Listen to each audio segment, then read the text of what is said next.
और आइए अब आपको वाराणसी लिए चलते हैं। प्रधानमंत्री नरेंद्र मोदी इस वक्त वाराणसी में हैं और ये रोड शो लगातार तीसरे दिन वाराणसी की सड़कों पर प्रधानमंत्री नरेंद्र मोदी, ये तीसरा मेगा शो है प्रधानमंत्री नरेंद्र मोदी का। और आज सुबह से प्रधानमंत्री नरेंद्र मोदी वाराणसी में अपने चुनाव प्रचार के अभियान पर निकले हुए हैं, लेकिन इससे पहले गढ़वा आश्रम गए थे और अब रामनगर चौक से ये रोड शो निकला है और ये पहुंचेगा लाल बहादुर शास्त्री चौक। बालकृष्ण हमारे संवाददाता इस वक्त हमारे साथ जुड़ चुके हैं जो इस रोड शो के साथ हैं।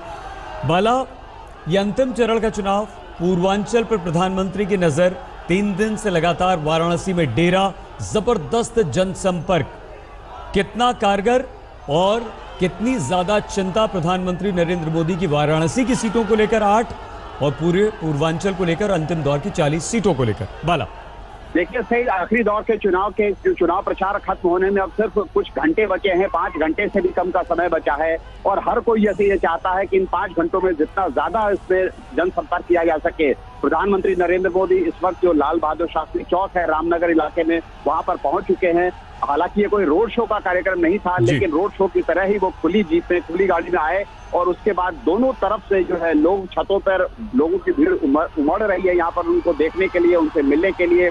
वेव करते हुए प्रधानमंत्री यहाँ से आगे गुजरे, यहाँ पर मूर्ति का अनावरण करेंगे लाल बहादुर शास्त्री का। उसके बाद उनका जो पैतृक घर है जिसको म्यूजियम में तब्दील किया जा चुका है, वहां जाएंगे और वहां उनके परिवार के लोगों से मुलाकात करेंगे। ये पूरा जो इलाका है रामनगर का, इस पूरे रामनगर के इलाके में सड़क के दोनों तरफ लोगों की भारी भीड़ है। जो बीजेपी के कार्यकर्ता है वो टोपी पहनकर, हाथ में झंडा है बीजेपी का, उसको लेकर के मोदी मोदी के नारे लगा रहे हैं। और शानदार प्रधानमंत्री भी यहाँ से गुजरे, जो जिस तरह का उनको जन समर्थन मिल रहा है उससे काफी खुश दिख रहे थे, प्रसन्नता उनके चेहरे पर दिख रही थी। और ऐसा लगता है कि बनारस की जो सीट है, उस बनारस की खुद मोदी का संसदीय क्षेत्र है, जिसलिए वो चाहते हैं कि पूरी ताकत लगाकर यहाँ से ज्यादा सीटें जीती जा सके। बाला, पिछले 3 दिनों से वाराणसी शक्ति प्रदर्शन का केंद्र रहा है और वाराणसी के लोग जो रहे हैं वो इसके साक्षी हैं। चाहे राहुल अखिलेश का रोड शो, प्रधानमंत्री नरेंद्र मोदी का एक रोड शो और 2 इस तरह की उनके जनसंपर्क अभियान आप कह लें, अगर रोड शो ना कहना चाहें तो। लेकिन प्रधानमंत्री नरेंद्र मोदी की साख का कितना बड़ा सवाल, वाराणसी की 8 सीटें और पूर्वांचल के अंतिम चरण की ये 40 सीटें हैं। बाला, देखिए सही, आपने बिल्कुल ठीक कहा। ये जो बनारस में जो जिस तरह का शक्ति प्रदर्शन देखने को मिल रहा है, पूरा चुनाव खत्म होने की ओर बढ़ चुका है, लेकिन हमने पूरे उत्तर प्रदेश में कहीं भी ऐसा रंग, कहीं भी चुनाव को लेकर ऐसा उत्साह, ऐसा रंग, ऐसी भीड़ देखी नहीं जैसे बनारस में देखने को मिल रही है। और हर तरफ से ऐसा लग रहा है और ये कह सकते हैं आप कि जवाबी शक्ति प्रदर्शन है। पहले बीजेपी का रोड शो हुआ जिसमें नरेंद्र मोदी जाकर के उन्होंने विश्वनाथ टेम्पल में दर्शन किया। उसके बाद अखिलेश यादव और राहुल गांधी ने यहाँ पर रोड शो किया और उसके बाद कल फिर से प्रधानमंत्री ने यहाँ रोड शो किया। ऐसा लगता है कि हर कोई बनारस से केंद्र बन चुका है जो आखिरी चरण, 7वें चरण का जो चुनाव है वहाँ के लिए। और पूरी पार्टी, हर पार्टी पूरी ताकत लगा रही है। जो विपक्षी है वो ये सवाल उठा रहे हैं कि आखिर ऐसी वजह क्या है कि मोदी खुद प्रधानमंत्री हैं, बनारस के सांसद हैं, उसके बावजूद उनको यहाँ पर 3 दिनों तक रुककर चुनाव प्रचार करना पड़ रहा है, हर जगह उनको जाना पड़ रहा है। लेकिन बीजेपी के समर्थक उसको दूसरी तरह से देखते हैं। उनका कहना है कि बीजेपी जो बनारस है वो नरेंद्र मोदी का संसदीय क्षेत्र भी है, वो प्रधानमंत्री के होने के अलावा यहाँ के सांसद भी हैं, इसलिए ये उनका फर्ज बनता है कि वो हर जगह अपने चुनाव क्षेत्र में ज्यादा से ज्यादा लोगों से जाकर मिलें और बीजेपी को जिताने का अपील करें। तो बीजेपी के लोगों में लेकिन प्रधानमंत्री नरेंद्र मोदी जो जिस तरह से 3 दिनों से यहाँ चुनाव प्रचार कर रहे हैं उसको लेकर काफी खुशी, काफी उत्साह दिखता है। बाला, बने रहिए हमारे साथ, हम लगातार आपसे बात करेंगे। ये पूर्व प्रधानमंत्री पंडित लाल बहादुर शास्त्री की मां पर माल्यार्पण किया है प्रधानमंत्री नरेंद्र मोदी ने। बाला, ये बताइए कि 8 में से 3 सीटें बीजेपी के पास वाराणसी में और कुल 40 में से 4 सीटें। बहुत अच्छी स्थिति 2012 में बीजेपी की नहीं रही है इस अंतिम चरण में 40 सीटों पर। जबरदस्त मेहनत प्रधानमंत्री की, 3 दिन तक डेरा डालना, जनसंपर्क करना, रैलियां करना, रोड शो करना, बहुत मेहनत करना। कोई असर दिख रहा है बीजेपी की बढ़त का यहाँ पर प्रधानमंत्री के इस जबरदस्त अभियान के बाद? बाला, सईद, आपने सही कहा कि यहाँ पर पिछले चुनाव में जो पिछला विधानसभा चुनाव हुआ था उसमें सिर्फ 3 सीटें मिली थी, लेकिन लोकसभा चुनाव की अगर आप स्थिति देखें तो वहां पर 8 के 8 सीट जो सीट थी उनमें बढ़त मिली थी। मोदी यहाँ से जब जीते थे, उसी प्रदर्शन को दोहराने की कोशिश में लगी है बीजेपी। हालांकि ये चुनौती इतनी आसान नहीं है। यहाँ पर अगर आप विपक्षी दलों की बात करें, खासतौर पर समाजवादी पार्टी की बात करें, बीएसपी और कांग्रेस, उन लोगों ने भी पूरी जान लगाई है। उन लोगों ने वो भी जो जाकर लोगों को कह रहे हैं कि मोदी ने वायदा किया था लोकसभा चुनाव के समय को, बनारस को क्योटो बना देंगे, बनारस का बिल्कुल नक्शा बदल देंगे, बनारस की ऐसी पहचान बना देंगे कि पूरी दुनिया में दिखे। तो कहाँ है वो परिवर्तन? वो सवाल उठा रहे हैं कि गंगा नदी साफ करने की बात गई थी, अब वो साफ नहीं हुई। वो विपक्षी दल ये भी सवाल उठा रहे हैं कि अगर प्रधानमंत्री ने 2.5 साल में ये नहीं किया तो अब आगे आने वाले 2.5 सालों में कोई उम्मीद नहीं करनी चाहिए। लेकिन बीजेपी के लोग जो हैं इसमें कोई शक नहीं है कि उनके आने से काफी माहौल में फर्क पड़ा है। बीजेपी के लोगों के हौसले बुलंद हैं। कुछ सीटें ऐसी हैं जिसमें से जिस रामनगर सीट पर जहां इस वक्त मोदी पहुंचे हुए हैं, वहां कांग्रेस से कड़ा मुकाबला, कड़ी टक्कर दे रहे हैं कांग्रेस को उम्मीदवार, बीजेपी के उम्मीदवार को। रोहनिया जो सीट है वहां पर भी बीजेपी की स्थिति कही जा रही थी कि बहुत मजबूत नहीं है। लेकिन प्रधानमंत्री ने जिस तरह से 3 दिनों तक लगातार यहाँ चुनाव प्रचार किया है, इसमें कोई शक नहीं है कि उससे माहौल बदला है, बीजेपी के लोगों का उत्साह बढ़ा है और अब उनको लगता है कि वो बिल्कुल हर सीट पर मजबूती से टक्कर दे सकते हैं प्रतिद्वंदियों को। बाला, क्या स्थितियां अलग हैं 2012 के विधानसभा चुनाव में और आज इस वाले विधानसभा चुनाव में? क्योंकि तब प्रधानमंत्री नरेंद्र मोदी नहीं थे, सिर्फ अखिलेश अलग थे, कांग्रेस अलग थी, समाजवादी अलग थी। समाजवादी और बहुजन समाज पार्टी में उस वक्त मुख्य मुकाबला दिखता था। क्या स्थितियां आपको इस बार अलग नजर आती हैं बाला? यही जो बातें आपने कही, यही बात बीजेपी के लोग, नरेंद्र मोदी, अमित शाह अपनी रैलियों में दोहरा रहे हैं। वो लोगों को बार बार इस बात को याद करा रहे हैं जिसका आपने जिक्र किया कि ये सब पार्टियां सिर्फ अलग ही नहीं थी बल्कि लगातार एक दूसरे के खिलाफ भी बोल रही थी। प्रधानमंत्री नरेंद्र मोदी बनारस की अपनी हर रैली में इस बात का को सवाल उठाते हैं। वो कहते हैं कि जो लोग कह रहे थे 27 साल यूपी बेहाल, वही लोग अब हाथ मिला चुके हैं। जो एक दूसरे के खिलाफ भ्रष्टाचार के, गुंडागर्दी के, जातिवादी राजनीति करने के आरोप लगाते थे, वो सब लोग मिल गए हैं। और बीजेपी के लिए ये जो बीजेपी इसी चीज को बुलाना चाहती है। बीजेपी के नेता बार बार इस बात को कहते हैं कि ये मौका परस्त लोग हैं, एक दूसरे के खिलाफ चुनाव लड़ने वाले जो लोग हैं वो अब एक साथ अगर आ गए हैं तो इसका मतलब समझना चाहिए। लेकिन जो बीजेपी आपने 2014 के प्रदर्शन की बात की। 2014 का चुनाव ऐसा था जब मोदी बनारस में आए थे तो सिर्फ मोदी खुद में एक मुद्दा बन गए थे और बाकी सारे मुद्दे जो हैं वो गौण हो गए थे। कोई किसी उम्मीदवार की बात नहीं कर रहा था, आज सिर्फ बनारस में नहीं बल्कि आसपास के इलाकों में। और इस बार बीजेपी की कोशिश है, फिर से पूर्वांचल में खासतौर पर ये कोशिश है कि इसी को मोदी के नाम को ही मुद्दा बना दिया जाए, मोदी में ऐसा बना दिया जाए माहौल की अगर लोगों की कुछ नाराजगी है किसी कैंडिडेट को लेकर, किसी चुनाव को लेकर, किसी उम्मीदवारी को, किसी की टिकट कटने को लेकर, उन चीजों को भुला दिया जाए। आपने देखा होगा कि जब प्रधानमंत्री काशी विश्वनाथ टेम्पल पर दर्शन करने गए थे तो जिन कैंडिडेट का वहां से टिकट कटा है जिनको यहाँ बनारस में दादा के नाम से लोग जानते हैं, उनको अपने साथ मंदिर में बाहर पकड़कर अपने साथ ले गए। तो बीजेपी की ये कोशिश है कि सब मुद्दे जो हैं वो गौण हो जाएं और मोदी का जो व्यक्तित्व है, उनकी जो लोकप्रियता है, वो उसका फायदा बीजेपी को मिले। बिल्कुल ठीक बाला, आपने 2 जिक्र किए यहाँ पर, 2012 विधानसभा चुनाव और 2014 लोकसभा चुनाव। 2012 में सबसे बड़ी जीत हासिल की समाजवादी पार्टी ने, 2014 में प्रचंड बहुमत मिला नरेंद्र मोदी को। लेकिन ये तस्वीरें हम आपको यहां दिखा रहे हैं, बाला बात करेंगे आपसे। ये तस्वीरें हम आपको दिखा रहे हैं पूर्व प्रधानमंत्री लाल बहादुर शास्त्री के पैतृक निवास की। तो प्रधानमंत्री मोदी लाल बहादुर शास्त्री के घर पहुंचकर उन्हें श्रद्धांजलि दे रहे हैं। उनके घर के पास ही रामलीला का मंचन होता है। हमारे संवाददाता बालकृष्ण ने राम सीता का किरदार निभाने वाले बच्चों से बात की है, पहले ये सुन लेते हैं। चुनाव प्रचार के आखिरी दिन आज प्रधानमंत्री नरेंद्र मोदी बनारस में रामनगर भी आएंगे, जहां पर वो लाल बहादुर शास्त्री की मूर्ति का अनावरण करेंगे, माल्यार्पण करेंगे और वहां जाने के रास्ते में कुछ चंद कदम दूर जिस जगह पे हम इस वक्त हैं, इसको रामनगर के अयोध्या कहते हैं। यहाँ पर बनारस की प्रसिद्ध रामलीला होती है, 300 साल पुरानी रामलीला होती है। यहाँ पर रुककर वो कुछ देर 2 मिनट रुकेंगे, यहाँ पर आरती होगी, उनको एक रामायण की प्रति भेंट की जाएगी। और आप देख सकते हैं कि जो रामायण के जो पात्र हैं वो भी यहाँ पर पूरी वेशभूषा के साथ हैं। सबसे पहले हम राम जी से बात करते हैं। राम जी, आप बताइए कि अभी थोड़ी देर में आपकी नरेंद्र मोदी जी से, प्रधानमंत्री से मुलाकात होने वाली है, आप क्या कहना चाहेंगे?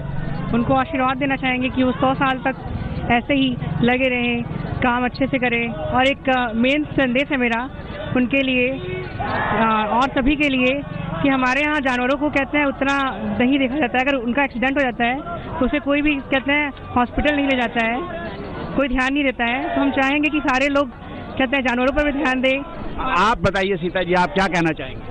मैं मोदी जी को आशीर्वाद दूंगी उनके कार्य में, ताकि वो विजयी हो जाएं। और मेरा भी यही संदेश है कि जानवरों के साथ जो लोग बुरा व्यवहार करते हैं, उनको चोट लग जाती है तो भी उन पर ध्यान नहीं देते। तो मैं मोदी जी को यही संदेश देना चाहूंगी कि थोड़ा जानवरों के लिए विशेष नियम बनाए ताकि उनकी देखरेख हो सके। ध्यान दे, बनारस में जानवरों का बहुत इंपॉर्टेंस है, खासतौर पर गाय का सांड का। यहाँ पर एक बाल हनुमान भी बैठे हैं। हनुमान जी, आप भी बताइए, आप इससे पहले हनुमान बने हैं या पहली बार आज हनुमान बने हैं? बने हैं। कब बने हैं आप? आज आप किससे मिलने वाले हैं, आपको पता है? मोदी जी से। क्या कहेंगे अगर आपसे मोदी जी बातचीत करेंगे तो आप उनको क्या कहना चाहेंगे? हम आशीर्वाद देंगे उनको। आप आशीर्वाद देंगे? किस बात का आशीर्वाद देंगे? जीत जाए चुनाव। आपने देखा राम, सीता, हनुमान सब यहाँ पर प्रधानमंत्री नरेंद्र मोदी को इस यूपी का जो रण है इस पे जीत का आशीर्वाद देंगे। और ये लोग भी बहुत उत्साहित हैं क्योंकि ये भगवान रूप में है इस वक्त यहाँ पर मौजूद, इसलिए इन लोगों का कहना है ये सब मोदी को आशीर्वाद देंगे। कैमरामैन नीरज के साथ बालकृष्ण, बनारस आज तक। पूर्व प्रधानमंत्री लाल बहादुर शास्त्री के पैतृक निवास पहुंचे हैं प्रधानमंत्री नरेंद्र मोदी। ये लाल बहादुर शास्त्री चौक है जहां पर प्रतिमा है, और ये वो घर है, तस्वीरें हम आपको दिखा रहे हैं, जिसे संग्रहालय में तब्दील कर दिया गया है। और इसे लेकर भी काफ़ी राजनीति होती रही। संग्रहालय बनाने की घोषणा हुई लेकिन काफ़ी वक्त लगा, फिर ये कई महीनों तक संग्रहालय में ताला पड़ा रहा। इस पर राजनीति होती रही, सवाल उठते रहे, एक दूसरे पर आरोप प्रत्यारोप लगते रहे। लेकिन अब ये संग्रहालय है पूर्व प्रधानमंत्री लाल बहादुर शास्त्री का पैतृक निवास, जहां वो रहा करते थे, उसे संग्रहालय में बदल दिया गया है। और वहां पंडित लाल बहादुर शास्त्री से जुड़ी हुई तमाम चीजें मौजूद हैं, उनकी तस्वीरें हैं। और गुदड़ी के लाल के नाम से जाने पहचाने जाते थे लाल बहादुर शास्त्री। प्रधानमंत्री नरेंद्र मोदी ने माल्यार्पण किया है, उनकी प्रतिमा पर श्रद्धांजलि अर्पित की है। भारत के दूसरे प्रधानमंत्री लाल बहादुर शास्त्री हमारे साथ लगातार हमारे संवाददाता बालकृष्ण बने हुए हैं, जो यहीं पर इस जगह जहां इस वक्त प्रधानमंत्री नरेंद्र मोदी हैं मौजूद हैं। बाला, जिक्र आपने 2012-2014 विधानसभा लोकसभा चुनावों का किया था। समाजवादी पार्टी की सबसे बड़ी जीत 2012, नरेंद्र मोदी के नाम पर बीजेपी को प्रचंड बहुमत 2014, अब एक बार फिर से 2017 उत्तर प्रदेश विधानसभा चुनाव। क्या दोनों का असर इस पर होगा या ये चुनाव एकदम से अलग, नरेंद्र मोदी बनाम पूरा विपक्ष हम देखें? देखिए, अगर आप बात करें इस चुनाव की सही, तो तीन बातें बीजेपी है जिस पर, तीन ऐसी बातें हैं जिस पर बीजेपी जोर दे रही है और रणनीति बीजेपी की है, उसका हिस्सा है। पहली रणनीति यह है कि यूपी के लोगों को ये समझाया जाए, ये बताया जाए कि उत्तर प्रदेश में बीएसपी और बीजेपी और समाजवादी पार्टी को छोड़ करके लोग परिवर्तन को देखें, लोग नई पार्टी को मौका दें, क्योंकि उन्होंने कई बार दोनों को अदल बदल कर देखा है और स्थिति जो है वो कुछ ज्यादा फर्क नहीं हुआ।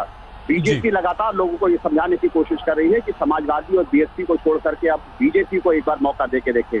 दूसरी बात यह है कि उन्होंने जातियों के समीकरण पर बिल्कुल उत्तर प्रदेश में है नए सिरे से बिल्कुल काम किया बाला, है। आपको बीच में रोके, जो तस्वीरें इस वक्त हम देख रहे हैं लाल बहादुर शास्त्री के संग्रहालय की, जहां नरेंद्र मोदी बस पहुंचने वाले हैं आपसे कुछ ही पलों में, क्या महत्व है, क्या विशेष है? और प्रधानमंत्री नरेंद्र मोदी का यहां लाल बहादुर शास्त्री की प्रतिमा का माल्यार्पण, संग्रहालय में आना, पैतृक निवास में, क्या इसके राजनीतिक मायने हैं भाई?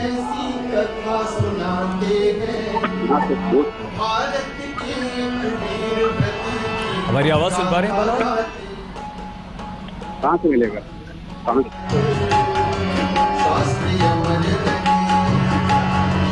प्रधानमंत्री नरेंद्र मोदी इस वक्त लाल बहादुर शास्त्री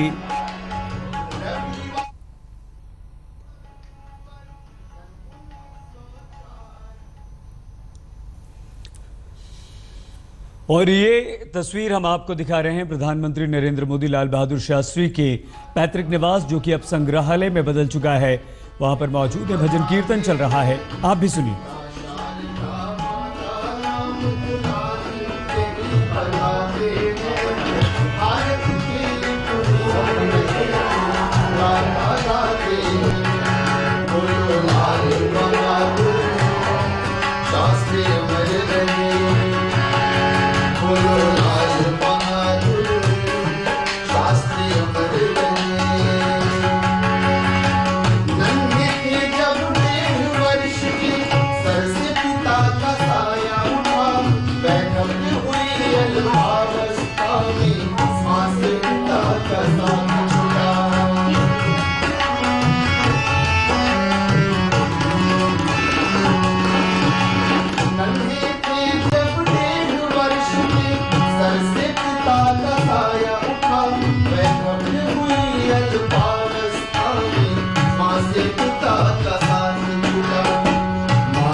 नानक जी कहते थे, नानक नन्हे मैं रहा जैसे नन्हे तू, नानक नन्हे मैं रहा जैसे नन्हे तू, और रूप सुख जाएंगे खूब खूब की खूब।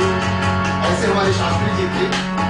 लघुआकार संतोष और धीरज गुणे बनाते हैं, लघुआकार संतोष और धीरज गुणे बनाते हैं।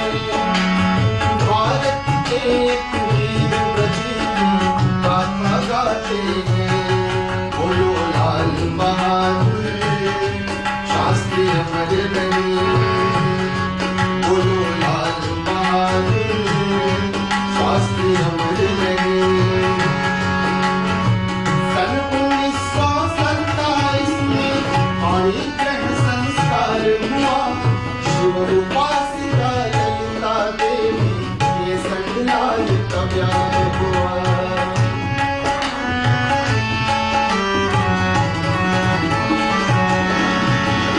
सन 1927 में पाणी ग्रहण संस्कार हुआ, शिव उपासिका ललिता देवी के संग लाल का प्यार हुआ। देश को सत्य की इतिहास बताते हैं, देश को सत्य की इतिहास बताते हैं। भारत के वीर नदी की गाथा गाते हैं, बोलो लाल बहादुर शास्त्री अमर रहे। प्रधानमंत्री नरेंद्र मोदी, भूतपूर्व प्रधानमंत्री, देश के दूसरे प्रधानमंत्री लाल बहादुर शास्त्री के पैतृक निवास में हैं, जो संग्रहालय बना दिया गया है। उन्होंने इससे पहले लाल बहादुर शास्त्री चौक पर लाल बहादुर शास्त्री की प्रतिमा पर माल्यार्पण किया, उन्हें श्रद्धांजलि अर्पित की, और इस वक्त वो संग्रहालय में हैं।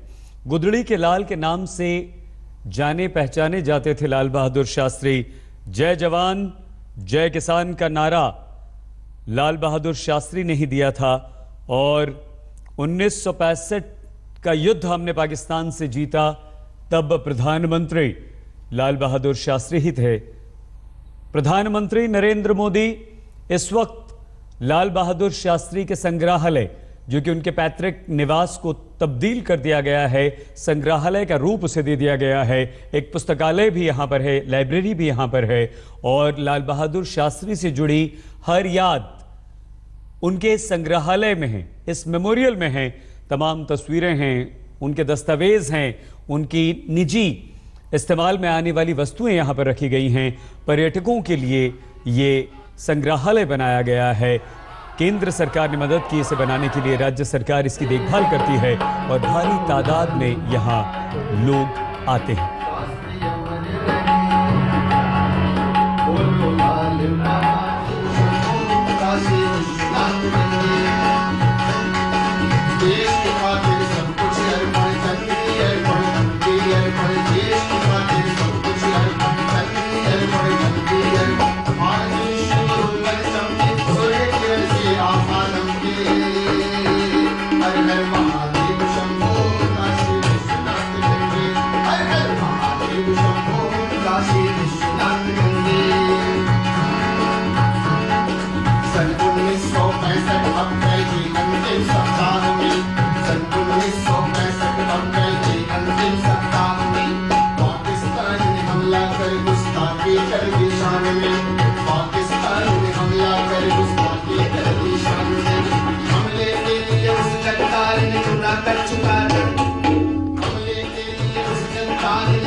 अमेरिका के पैंटन ने धूम मचाई, विश्व में अजय अभिवृद्धि की ऐसी क्षमता उनकी बनाई। अमेरिका के पैंटन ने धूम मचाई, विश्व में अजय अभिवृद्धि की ऐसी क्षमता उनकी बनाई। लाल के वीरों ने पैंटन की ऐसी करी तबाही, लाल के वीरों ने पैंटन की ऐसी करी तबाही। मिल गई पांचवें वीरों की लाल की सबने बताई, मिल गई पांचवें वीरों की लाल की सबने बताई। लाल बहादुर के जैसे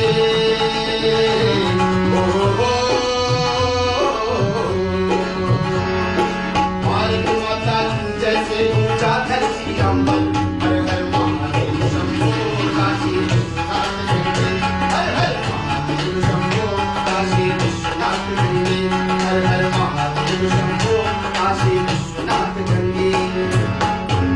बोलो लाल बहादुर शास्त्री अमर रहे, बोलो लाल बहादुर शास्त्री अमर रहे। अयूब खां से बातचीत हुए रवाना ताशकंद, दिन था 3 जनवरी सन 1966 ताशकंद। 10 जनवरी ताशकंद समझौता यही बताते हैं, 10 जनवरी ताशकंद समझौता यही बताते हैं। भारत के कुलीन क्या लगाते हैं, बोलो लाल बहादुर शास्त्री अमर रहे, बोलो लाल बहादुर शास्त्री अमर रहे। 11 जनवरी 66 को यह जीवन मृत्यु से हारी, भारत माता का यह लाल छोड़ चला दुनिया सारी।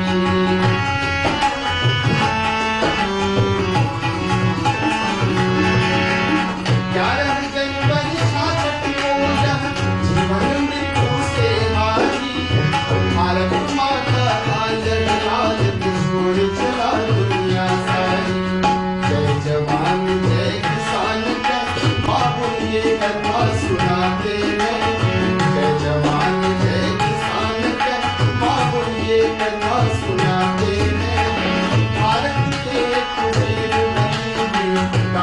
प्रधानमंत्री नरेंद्र मोदी वाराणसी में है। आइए आपको सीधे लिए चलते हैं देश के दूसरे प्रधानमंत्री लाल बहादुर शास्त्री के पैतृक निवास, उनके घर को जिसे अब संग्रहालय बना दिया गया है, वहां पर प्रधानमंत्री नरेंद्र मोदी श्रद्धांजलि अर्पित की लाल बहादुर शास्त्री को।